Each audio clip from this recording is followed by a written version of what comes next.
Hello students. 26 अप्रैल 2024 के current affairs के session में आपका स्वागत है। आज की क्लास में हम 26 अप्रैल 2024 के कुछ महत्वपूर्ण करंट अफेयर्स पर चर्चा करेंगे जो एग्जाम पॉइंट ऑफ व्यू से काफी इंपॉर्टेंट करंट अफेयर्स हो सकते हैं। तो शुरुआत करते हैं आज के सेशन की। आज के सेशन में हम सबसे पहले शुरुआत करेंगे अंतर्राष्ट्रीय समाचार के साथ। तो इंटरनेशनल लेवल पर जितनी भी इंपॉर्टेंट न्यूज़ बन रही हैं वो हम आज की क्लास में डिस्कस करेंगे।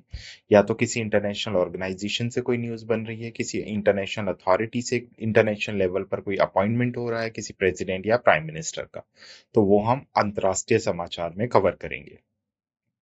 सेकंड हम डिस्कस करेंगे बैंक और वित्त समाचार। तो बैंक और फाइनेंस से रिलेटेड जितने भी महत्वपूर्ण समाचार बन रहे हैं वो हम इसी क्लास में डिस्कस करेंगे। थर्ड हमारी कैटेगरी होगी डिफेंस समाचार, जिसमें हम रक्षा समाचार डिस्कस करेंगे। देन हम डिस्कस करेंगे विज्ञान और प्रौद्योगिकी से related important news, recent sports events जिसमें हम खेल समाचार देखेंगे, महत्वपूर्ण दिन समाचार, कुछ इंपॉर्टेंट राज्य समाचारों पर चर्चा करेंगे, राष्ट्रीय समाचार देखेंगे, पुरस्कार सम्मान से रिलेटेड समाचार देखेंगे। नेक्स्ट ऑब्चुरी न्यूज या श्रद्धांजलि से रिलेटेड, अगर रिसेंटली किसी फेमस पर्सनैलिटी की डेथ हुई है उससे रिलेटेड कोई न्यूज बन रही है तो वो कवर करेंगे। और क्लास के लास्ट में डिस्कस करेंगे सारांश और समरी कि आज के लेक्चर में हमने क्या इंपॉर्टेंट डिस्कस किया है। क्लियर? तो ये आज हमारे टॉपिक्स होने वाले हैं जिन पर हम चर्चा करेंगे। हमारे स्लाइड डेक में उपयोग की गई छवियां केवल शैक्षणिक उद्देश्य के लिए हैं। हम इन छवियों के मूल रचनाकारों और मालिकों के बौद्धिक संपदा अधिकारों का सम्मान करते हैं। यदि आप इस डेक में उपयोग की गई किसी भी छवि के मालिक हैं और आपको कोई चिंता या समस्या है तो कृपया sathi@iitk.ac.in पर हमसे संपर्क करें, हम छवियों को हटा देंगे। तो स्टार्ट करते हैं अपनी पहली इंटरनेशनल न्यूज के साथ। भारत की गीता सब्रवाल को इंडोनेशिया में संयुक्त राष्ट्र की रेजिडेंट कोऑर्डिनेटर नियुक्त किया गया। मोस्ट इंपोर्टेंट, तो यूनाइटेड नेशन के अंदर जो रेजिडेंट कोऑर्डिनेटर हैं इंडोनेशिया में वो किसको अपॉइंट किया गया है? गीता सब्रवाल को अपॉइंट किया गया। तो 22 अप्रैल की बात है, भारत की गीता सब्रवाल ने इंडोनेशिया में संयुक्त राष्ट्र की निवासी समन्वय के रूप में कार्यभार संभाला है। वे फ्रांस की वैलेरी जूलियांट की उत्तराधिकारी बनी जिन्होंने अक्टूबर 2020 से इस पद को संभाला था। तो किसको रिप्लेस किया इन्होंने? फ्रांस की वैलेरी को। गीता सब्रवाल को संयुक्त राष्ट्र महासचिव एंटोनियो गुटरेस द्वारा इंडोनेशिया सरकार की पूर्व स्वीकृति के साथ नियुक्त किया गया था। उसके पास विकास, जलवायु परिवर्तन, सतत शांति, शासन और सामाजिक न्याय में व्यापक अनुभव भी है। क्लियर? तो नाम याद रखना है, इंपॉर्टेंट नेम है, इंपॉर्टेंट पर्सनैलिटी है गीता सब्रवाल। अभी इंडोनेशिया में क्या किया गया? संयुक्त राष्ट्र की रेजिडेंट कोऑर्डिनेटर अपॉइंट किया गया है। नेक्स्ट इंटरनेशनल न्यूज ही है, शांति के लिए बहुपक्षवाद और कूटनीति का अंतर्राष्ट्रीय दिवस जो 24 और 2024 अप्रैल को हमने मनाया है। तो इस दिन का मुख्य पर्पस क्या है? इंटरनेशनल कोऑपरेशन को बढ़ावा देना, फंडामेंटल प्रिंसिपल्स जो यूएन चार्टर के अंदर है उनको, या जो मौलिक सिद्धांत है यूनाइटेड नेशन चार्टर के अंदर उनको बढ़ावा देना। तो यह संघर्षों के शांतिपूर्ण समाधान प्राप्त करने में बहुपक्षीय निर्णय, और इसके अलावा अगर मैं बात करूं तो कूटनीतिक की भूमिका को स्वीकार करता है। फर्स्ट टाइम इस दिन की हम बात करें तो 24 अप्रैल 2019 को बनाया गया था, क्योंकि 12 दिसंबर 2018 को इसे यूनाइटेड नेशन जनरल असेंबली द्वारा इस प्रस्ताव को पारित किया गया था। नेक्स्ट, विश्व मलेरिया दिवस। तो अभी हमने 25 अप्रैल को एक अधिक समान दुनिया के लिए मलेरिया के खिलाफ लड़ाई को तेज करना थीम के साथ विश्व मलेरिया दिवस मनाया। तो कब मनाया हमने विश्व मलेरिया दिवस? 25 अप्रैल। थीम इसकी बहुत इंपॉर्टेंट हो जाती है, जिस क्या थीम रही है? एक अधिक समान दुनिया के लिए मलेरिया के खिलाफ लड़ाई को तेज करना। तो 2007 में इसकी स्थापना की गई थी बाय वर्ल्ड हेल्थ ऑर्गेनाइजेशन, और पहली बार इस दिन को कब मनाया गया था?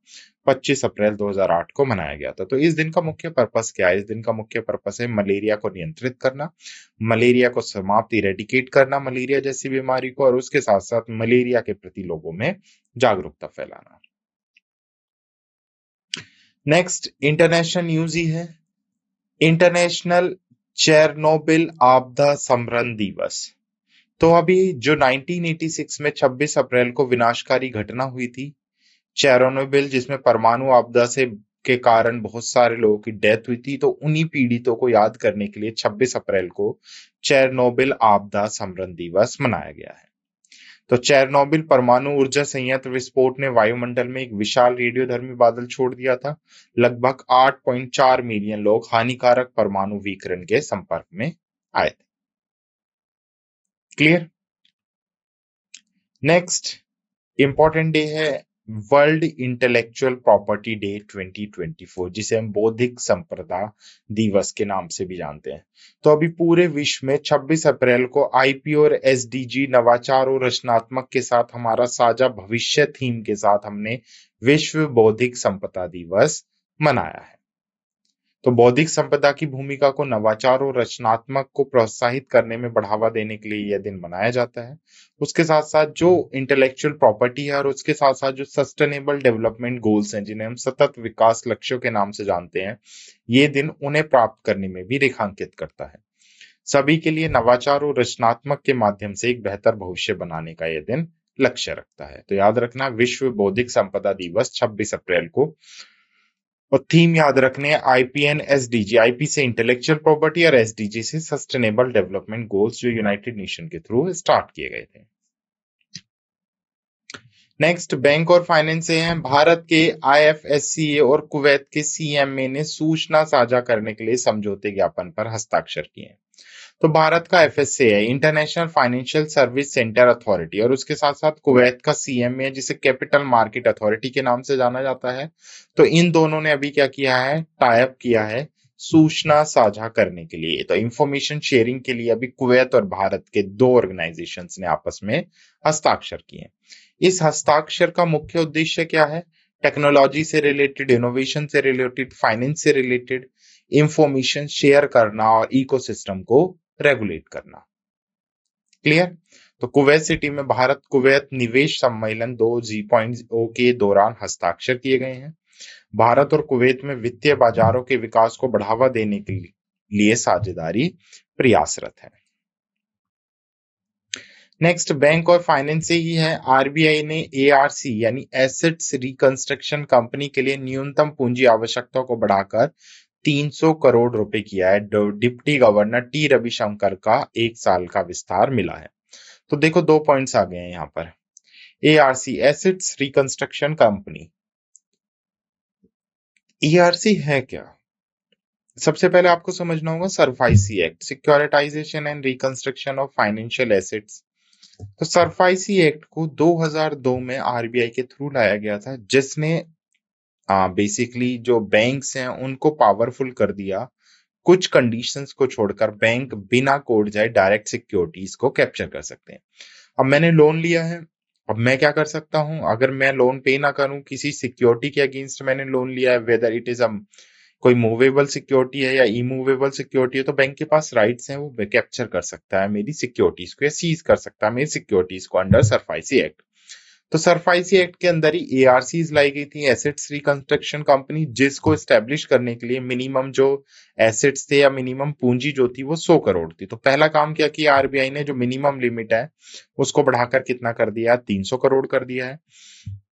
उसके अलावा अगर मैं आरबीआई की बात करूं तो आरबीआई 5 मेंबर्स की एक टीम होती है, जिसमें एक गवर्नर होता है जो शक्तिकांत दास है और 4 डेप्यूटी गवर्नर होते हैं। तो आरबीआई के डेप्यूटी गवर्नर थे टी रविशंकर, जिनका टेन्योर अभी या कार्यकाल 1 साल के लिए बढ़ाया गया है। क्लियर। तो 2 न्यूज आ रही है यहां से निकलकर। नेक्स्ट देखो, आरबीआई ने नाबार्ड की सहायक कंपनी नैफिन्स लिमिटेड पर नियामक अनुपालन न करने के लिए 10 लाख का जुर्माना भी लगाया है। तो भारतीय रिजर्व बैंक ने आईटी प्रबंधन की कमियों के कारण कोटक महिंद्रा बैंक को नए ग्राहकों को ऑनलाइन जोड़ने और नए क्रेडिट कार्ड जारी करने से भी प्रतिबंधित कर दिया है। नेक्स्ट, पेयू को भुगतान एग्रीगेटर यानी पेमेंट एग्रीगेटर के रूप में आरबीआई से क्या मिल गई है? मंजूरी। तो पेयू भी क्या बन गया है? पेमेंट एग्रीगेटर बन गया है। तो यह अनुमोदन पेयू को नए व्यवसायों को शामिल करने और निर्बाध डिजिटल भुगतान सेवा प्रदान करने की अनुमति देता है। कि यह कदम भारत सरकार की डिजिटल इंडिया पहल और प्रगतिशील आरबीआई विनियमों के अनुरूप है। पेयू का लक्ष्य डिजिटलीकरण और वित्तीय समावेश को बढ़ावा देना है, विशेष रूप से छोटे व्यापारियों के लिए। तो पेयू को भुगतान एग्रीगेटर के रूप में कार्य करने के लिए आरबीआई की मंजूरी मिली है। नेक्स्ट, बैंक और फाइनेंस से अमिताभ चौधरी को एक्सिस बैंक के एमडी और सीईओ के रूप में फिर से नियुक्त किया गया है। तो एक्सिस बैंक के एमडी एंड सीईओ 3 साल के लिए दोबारा से किसको बनाया गया? अमिताभ चौधरी जी को, जो 1 जनवरी 2025 से अपना कार्यकाल संभालेंगे। तो ये उनका दूसरा टेन्योर है। इससे पहले जनवरी 2022 में उन्होंने एक्सिस बैंक के एमडी सीईओ का पदभार संभाला था। पिछला जनवरी 2022 में इनका कार्य का दूसरा विस्तार शुरू हुआ था बेसिकली। तो ये 2019 में एक्सिस बैंक के एमडी और सीवा के रूप में कार्य कर रहे हैं। तो पुनर्नियुक्ति आरबीआई और बैंक के सदस्य की मंजूरी के अधीन है। क्लियर?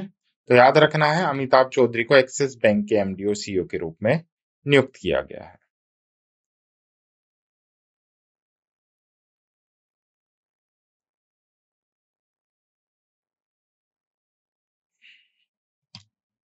नेक्स्ट, बैंक और फाइनेंस से हरदयाल प्रसाद को स्नेह इंफ्रास्ट्रक्चर फाइनेंस लिमिटेड का एमडी और सीईओ नियुक्त किया गया है।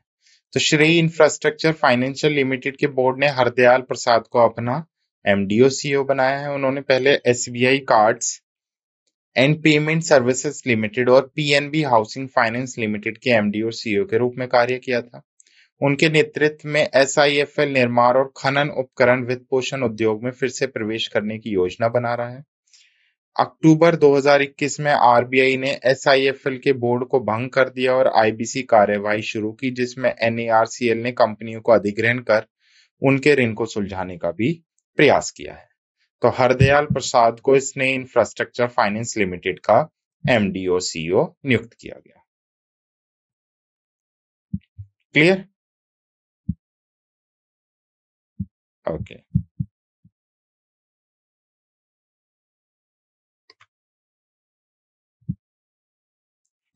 नेक्स्ट, अभी हमने ये न्यूज देखी है, एक्सिस बैंक ने अमिताभ चौधरी को 3 और वर्ष के लिए एमडी और सीईओ के रूप में पुनः नियुक्त किया है। तो सेम न्यूज है अभी जो जस्ट हमने रीड की थी।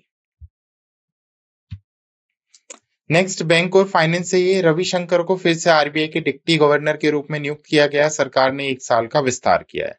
तो जस्ट अभी हमने पढ़ा है कि सरकार उनका कार्यकाल 1 साल के लिए बढ़ा दिया गया। अभी प्रीवियस न्यूज में हमने सेम न्यूज डिस्कस की थी। नेक्स्ट, बैंक और फाइनेंस से है, देखो एक बार, क्रिसल और ईएसजी रेटिंग इकाई के लिए सेबी की मंजूरी। तो सिक्योरिटी एंड एक्सचेंज बोर्ड ने क्या कर दिया है, क्रिसल ईएसजी रेटिंग और एनालिटिक्स को श्रेणी 1 के ईएसजी रेटिंग प्रदाता के रूप में मंजूरी दी है।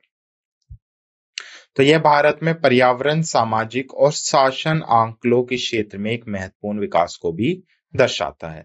स्वतंत्र ईएसजी रेटिंग के वित्तीय बाजारों में बढ़ते महत्व को मान्यता प्रदान करता है। इसका उद्देश्य जारीकर्ताओं और निवेशकों के लिए स्थायी प्रथाओं की ओर निर्णय लेने में मार्गदर्शन करना है। नेक्स्ट, बैंक और फाइनेंस से ये नाबार्ड आरबीआई नवाचार हब साझेदारी डिजिटल कृषि ऋण को तेजी। तो नाबार्ड ने अभी क्या किया है, कृषि ऋण को डिजिटलाइजेशन के माध्यम से क्रांतिकारी बनाने के लिए आरबीआई इनोवेशन हब के साथ साझेदारी की है। इस साझेदारी से कृषि ऋण में पहुंच और दक्षता बढ़ने की उम्मीद है। यह कृषि क्षेत्र के आधुनिकीकरण की दिशा में एक रणनीतिक कदम का भी प्रतिनिधित्व करता है। तो याद रखना है, नाबार्ड और आरबीआई ने जो ऋण है उसको डिजिटलाइज करने के लिए आपस में समझौते ज्ञापन पर हस्ताक्षर किए हैं। नेक्स्ट, बैंक और फाइनेंस से ये एसबीआई कार्ड माइल्स ने 3 यात्रा केंद्रित क्रेडिट कार्ड वेरिएंट लॉन्च किए हैं। तो एसबीआई कार्ड ने अपने यात्रा केंद्रित credit card SBI card miles के 3 संस्करण पेश किए। वेरिएंट है SBI card miles elite, SBI card miles prime और एसबीआई कार्ड माइल्स। यह कार्ड विभिन्न यात्रा आवश्यकताओं को पूरा करते हैं और यात्रियों को विशेष लाभ भी प्रदान करते हैं। लॉन्च का उद्देश्य बार बार यात्रा करने वाले और उत्साही लोगों के लिए उन्नत यात्रा अनुभव प्रदान करना है। क्लियर? नेक्स्ट है, बैंक और फाइनेंस। भारत का फार्मास्यूटिकल निर्यात फाइनेंशियल ईयर 24 में 28 बिलियन अमेरिकी डॉलर तक पहुंच गया है। तो भारत का औद्योगिक निर्यात वित्तीय वर्ष 23-24 में 28 बिलियन तक पहुंच गया। पिछले वित्तीय वर्ष की तुलना में ये 10% की वृद्धि को दर्शाता है। कुल निर्यात में 3% की गिरावट के बावजूद फार्मास्यूटिकल क्षेत्र में लचीलापन दिखाया गया और इस क्षेत्र के महत्वपूर्ण विस्तार से इसकी मजबूत वृद्धि का भी पता चलता है। नेक्स्ट बैंक और फाइनेंस से ये अभी एयर इंडिया ने जापान के एएनए के साथ पार्टनरशिप की है ताकि एयर इंडिया को और ज्यादा क्या किया जा सके, एक्सपेंड किया जा सके। तो जापान का ऑल निप्पन एयरवेज है, उसके साथ भारत के एयर इंडिया ने क्या की है, पार्टनरशिप की है, जो मई 2024 से प्रभावी होगा। 23 मई 2024 से प्रभावी होगा। दोनों एयरलाइंस के यात्री एकल टिकट का उपयोग करके भारत और जापान के बीच उड़ानों को जोड़ सकते हैं। यह साझेदारी यात्रियों के लिए कनेक्टिविटी और सुविधा को बढ़ाने का लक्ष्य रखती है। क्लियर?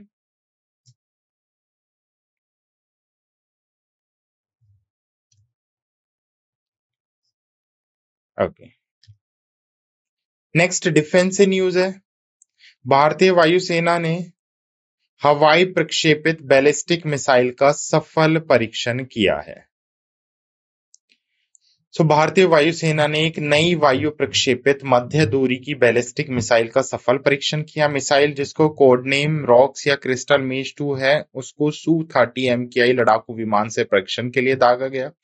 परीक्षण अंडमान और निकोबार द्वीप समूह में हुआ और यह उपलब्धि भारतीय वायुसेना के लिए एक महत्वपूर्ण मील का पत्थर भी साबित होती है। तो भारतीय वायुसेना ने हवाई प्रक्षेपित बैलिस्टिक मिसाइल का क्या किया है, सफल परीक्षण किया है। क्लियर?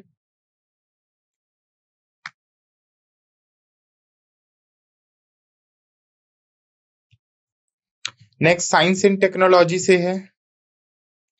काबिल ने भौतिकी जांच को आगे बढ़ाने के लिए CSIR NGI के साथ समझौते ज्ञापन पर हस्ताक्षर किए हैं। तो 24 अप्रैल को खनिज विदेश इंडिया लिमिटेड ने वैज्ञानिक और औद्योगिक परिषद, राष्ट्रीय भूभौतिक अनुसंधान संस्थान के साथ एक समझौते ज्ञापन पर हस्ताक्षर किए।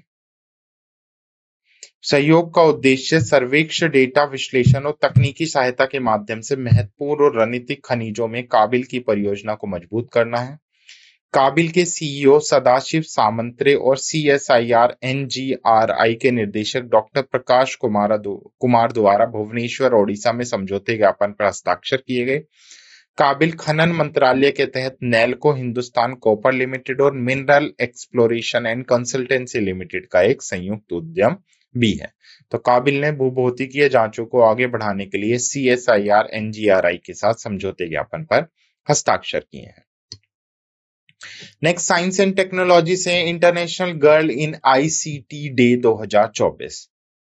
तो लीडरशिप थीम यानी नेतृत्व थीम के साथ हमने 25 अप्रैल को ICT में अंतर्राष्ट्रीय बालिका दिवस सेलिब्रेट किया। जनरली इसे अप्रैल के चौथे गुरुवार को प्रतिवर्ष मनाया जाता है ताकि महिलाओं और लड़कियों को ICT में करियर के बारे में प्रेरित किया जा सके। तो इस बार जो अप्रैल का चौथा गुरुवार था वो 25 अप्रैल को था, तो जिस वजह से इस दिन को 25 अप्रैल को मनाया गया।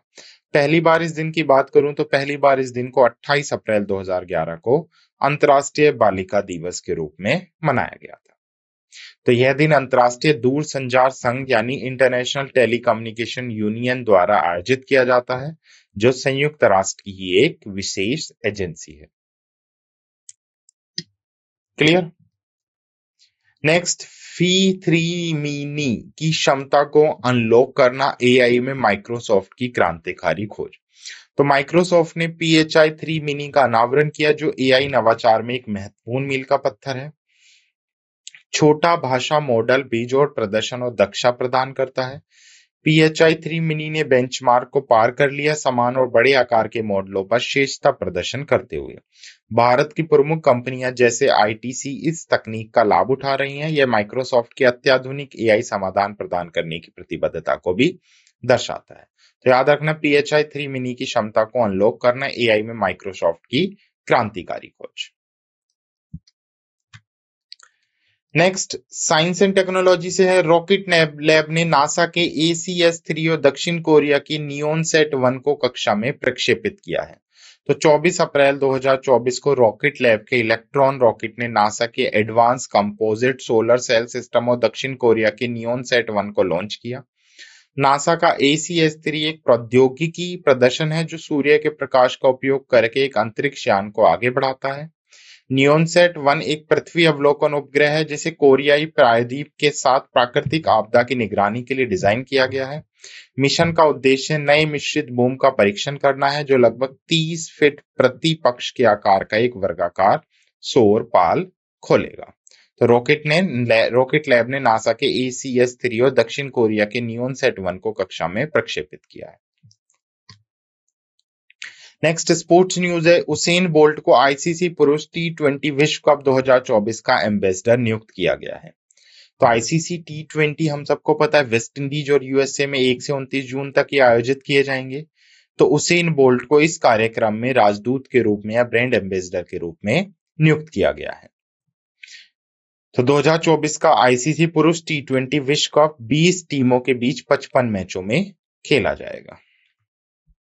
नेक्स्ट स्पोर्ट्स न्यूज है। Narsingh Yadav WFI athletes commission के अध्यक्ष चुने गए हैं। तो ये नरसिंह यादव को भारतीय कुश्ती महासंघ एथलीट्स आयोग के अध्यक्ष के रूप में चुना गया है। चुनाव खेल के लिए वैश्विक शांति निकाय यूनाइटेड वर्ल्ड रेसलिंग द्वारा अनिवार्य प्रक्रिया का हिस्सा है।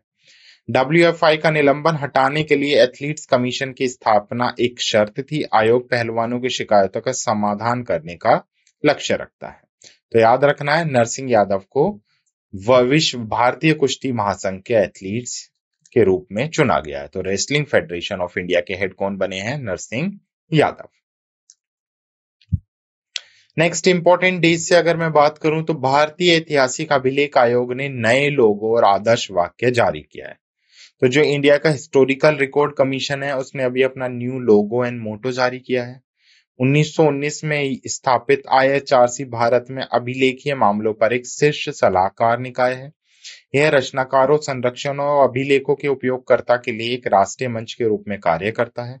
भारत सरकार को अभिलेखों के प्रबंधन और उनके ऐतिहासिक अनुसंधान के उपयोग पर IHRC सलाह देता है। संस्कृत मंत्री IHRC के प्रमुख होते हैं। तो जो कल्चरल मिनिस्टर्स होते हैं वही क्या होते हैं? हेड होते हैं IHRC यानी इंडियन हिस्टोरिकल रिकॉर्ड कमीशन के। क्लियर? नेक्स्ट स्टेट न्यूज है। तो इंपॉर्टेंट न्यूज है स्टेट से। SJVN जिसे हम किस नाम से जानते हैं? अभी SJVN लिमिटेड ने भारत की पहली बहुउद्देशीय हाइड्रोजन पायलट परियोजना का उद्घाटन किया है। तो 23 अप्रैल 2024 को गीता कपूर SJVN लिमिटेड की अध्यक्ष और प्रबंधन निर्देशक ने हिमाचल प्रदेश में 1500 megawatt Nathpa Jhakri hydro power station में भारत की पहली बहुउद्देशीय ग्रीन हाइड्रोजन पायलट परियोजना का उद्घाटन किया।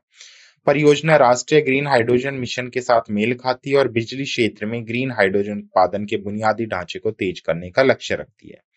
अत्याधुनिक परियोजना NJHPS की उच्च वेग ऑक्सीजन ईंधन कोटिंग सुविधा को पूरा करेगी और 25 किलोवाट क्षमता के ईंधन सेल के माध्यम से बिजली उत्पन्न करेगी। ग्रीन हाइड्रोजन प्लांट वादन हिमाचल प्रदेश में 1.31 मेगावाट सौर ऊर्जा संयंत्र से 20 Nm पर 3 घंटा क्षारीय इलेक्ट्रोलाइट्स और नवीकरणीय ऊर्जा का उपयोग करेंगे। क्लियर?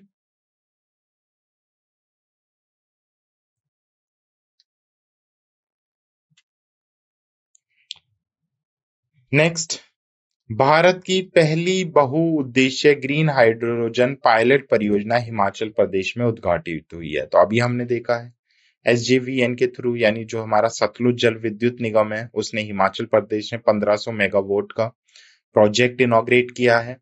तो उस सेम न्यूज है जो अभी रिसेंटली हमने डिस्कस की है। नेक्स्ट नेशनल न्यूज है।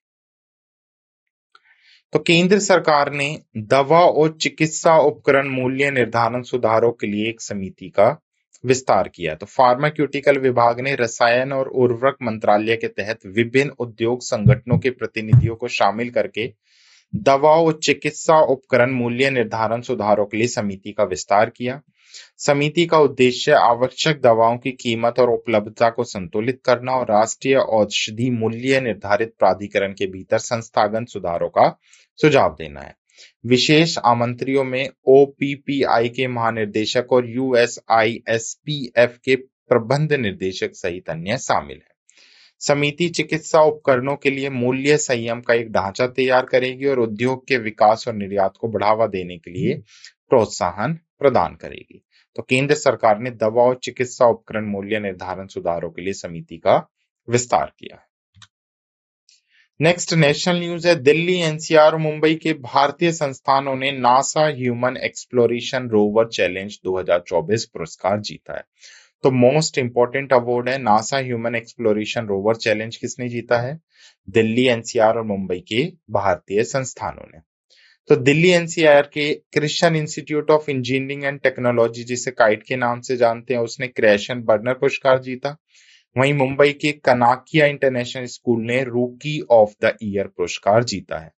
तो प्रतियोगिता हंटसबी अल्बामा में नासा के मार्शल स्पेस फ्लाइट सेंटर के पास US space and rocket centre में आयोजित की गई थी। तो दोनों याद रखना, काइट ने और मुंबई के कनाकिया ने NASA human exploration rover challenge 2024 में डिफरेंट कैटेगरीज में अवार्ड जीते।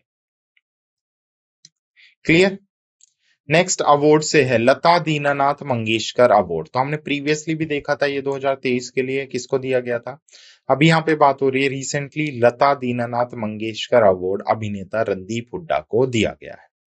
तो प्रतिष्ठित समारोह मुंबई के दीनानाथ मंगेशकर नाटक गृह में आयोजित किया गया। हुड्डा के भारतीय संगीत या भारतीय सिनेमा में उल्लेखनीय योगदान को यह पुरस्कार मान्यता देता है। उनकी हालिया फिल्म स्वातंत्र्य वीर सावरकर विशेष रूप से उल्लेखनीय रही। तो मोस्ट इंपोर्टेंट है, लता दीनानाथ मंगेशकर पुरस्कार किसको दिया गया है?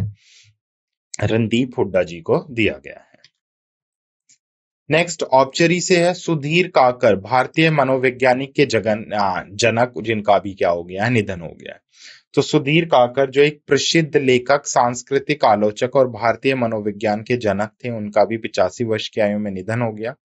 काकर का जीवन और कार्य पश्चिमी और पूर्वी विचारों के बीच खाई को पाटता है। उन्होंने भारत में मनोविश्लेषक के क्षेत्र में एक अमिट छाप भी छोड़ी। उनके मनोविज्ञान और सांस्कृतिक अध्ययन में योगदान को व्यापक रूप से मान्यता प्राप्त हुई है। तो याद रखना, सुधीर काकर भारतीय मनोविज्ञान के जनक का भी निधन हो गया। क्लियर? तो ये थे कुछ इंपॉर्टेंट करंट अफेयर्स जिन पर हमने चर्चा की। अब एक बार क्विक सेशन रिवाइज करते हैं जो अभी हमने डिस्कस किया है। तो शुरुआत की थी हमने अंतरराष्ट्रीय समाचार के साथ, जिसमें हमने UN रेजिडेंट कोऑर्डिनेटर देखा था इंडोनेशिया, भारत की गीता सबरवाल को इस पद पर अपॉइंट किया गया है। बैंक और फाइनेंस से हमने दो ऑर्गेनाइजेशन देखी थी, भारत की IFSC और कुवैत की CME, जिन्होंने इंफॉर्मेशन शेयरिंग के लिए MOU साइन किया है। सेकंड हमने RBI से देखा था, दो न्यूज एक साथ हमने देखी थी। एक तो RBI के गवर्नर थे T रविशंकर, जिनका टेन्योर 1 साल के लिए बढ़ाया गया था, और RBI ने minimum capital asset reconstruction company के अंदर 100 करोड़ से बढ़ाकर कितनी कर दी? 300 करोड़। नेक्स्ट हमने RBI से ही देखा था, RBI ने पेयू को पेमेंट एग्रीगेटर का लाइसेंस प्रदान किया है। उसके साथ साथ एक्सिस बैंक के MD CEO अमिताभ चौधरी को रीअपॉइंट किया गया है। हरदयाल प्रसाद को श्रेय इंफ्रास्ट्रक्चर फाइनेंशियल लिमिटेड का MD CEO बनाया गया था। उसके साथ साथ हमने रविशंकर से देखा था, जो सेम न्यूज प्रीवियसली हमने देखी थी कि 1 साल के लिए उनका टेन्योर एक्सटेंड किया गया है। उसके साथ साथ सेबी का अप्रूवल देखा था क्रिसिल ESG रेटिंग यूनिट को लेकर। नाबार्ड RBI का इनोवेशन हब पार्टनरशिप देखी थी, ताकि डिजिटल एग्री लैंडिंग को जो या फिर एग्रीकल्चर से रिलेटेड लैंड है उसको डिजिटलाइज किया जा सके, जो कृषि ऋण है उसको डिजिटलाइज किया जा सके। नेक्स्ट हमने SBI कार्ड माइल्स लॉन्च देखा था, 3 travel focus credit card variant launch किए गए हैं। एक रिपोर्ट देखी थी जिसमें पता चला है कि जो भारत का फार्मास्यूटिकल एक्सपोर्ट है वो $28 बिलियन तक बढ़ गया है फाइनेंशियल ईयर 2024 में। और एयर इंडिया और जापान की ANA की पार्टनरशिप देखी, ताकि एयर इंडिया को एक्सपेंड किया जा सके। नेक्स्ट डिफेंस से हमने एयरफोर्स ने कंडक्ट किया है air launch ballistic missile. Science and technology से हमने देखा था, काबिल इंक ने साइन किया है CSIR NGRI के साथ MOU, ताकि जियोफिजिकल इन्वेस्टिगेशन को और ज्यादा क्या किया जा सके, एडवांस किया जा सके। उसके साथ साथ अंतर्राष्ट्रीय आईसीटी दिवस 2024 देखा, जो 25 अप्रैल को मनाया गया था। 5.3 मिनी की क्षमता को अनलॉक करना माइक्रोसॉफ्ट की एआई में सफलता। खेल में हमने देखा था उसेन बोल्ट को आईसीसी मेन टी20 वर्ल्ड कप, जो अभी साउथ अफ्रीका और यूएसए में कंडक्ट किए जाएंगे, उसका ब्रांड एम्बेसडर उसेन बोल्ट को बनाया गया है। और डब्ल्यूएफआई के एथलीट्स बनाए गए हैं नरसिंह यादव को। क्लियर। नेक्स्ट इंपॉर्टेंट डेज से अगर मैं बात करूं तो इंडियन हिस्टोरिकल रिकॉर्ड कमीशन ने अनवील किया है अपना न्यू लोगो एंड मोटो। उसके साथ साथ ऊर्जा से हमने देखा था एनर्जी एसजीवीएन लिमिटेड अपना पहला multi purpose green hydrogen pilot project Himachal Pradesh में लॉन्च करने जा रही है। उसके साथ साथ गवर्नमेंट न्यूज से अगर मैं बात करूं तो सेंट्रल गवर्नमेंट ने एक्सपेंड किया committee drug and medical device pricing reforms के लिए। एजुकेशन से हमने देखी थी human exploration rover challenge 2024 award Delhi और मुंबई के 2 इंस्टीट्यूट्स ने जीता है। इंटरनेशनल ऑब्जर्वेंस में हमने international day of multilateralism and diplomacy for peace, शांति के लिए बहुपक्षवाद और कूटनीति का अंतर्राष्ट्रीय दिवस हमने देखा। नेक्स्ट विश्व मलेरिया दिवस से हमने न्यूज देखी लता दीनानाथ मंगेशकर पुरस्कार किसको दिया गया है, रणदीप हुड्डा जी को दिया गया है। एनवायरमेंट से हमने मोस्ट इंपोर्टेंट न्यूज देखी है जिसमें हमने देखा इंटरनेशनल चेरनोबिल डिजास्टर रिमेम्बरेंस, अंतर्राष्ट्रीय चेरनोबिल आपदा स्मरण दिवस 2024, जो 26 अप्रैल को मनाया गया था उन लोगों की यादों में जिन्होंने अपनी जान गंवाई और इफेक्ट हुए चेरनोबिल आपदा में। क्लियर। उसके साथ साथ हमने देखा विश्व बौद्धिक संपदा दिवस, जो कब मनाया गया है, 26 अप्रैल को मनाया गया था। इंटेलेक्चुअल प्रॉपर्टी डे, ये डे काफी इंपॉर्टेंट हो जाता है, पूछ लिया जाता है। और लास्ट न्यूज हमने देखी थी ऑब्चुरी से, जिसमें हमने देखा था सुधीर काकर, जो भारतीय मनोवैज्ञानिक के पिता के नाम से जाने जाते थे, अभी उनका क्या हो गया है, निधन हो गया है। तो ये इंपॉर्टेंट न्यूज थी 26 अप्रैल 2024 की, जिन पर हमने चर्चा की। आशा करता हूँ आपको सेशन पसंद आया होगा। धन्यवाद।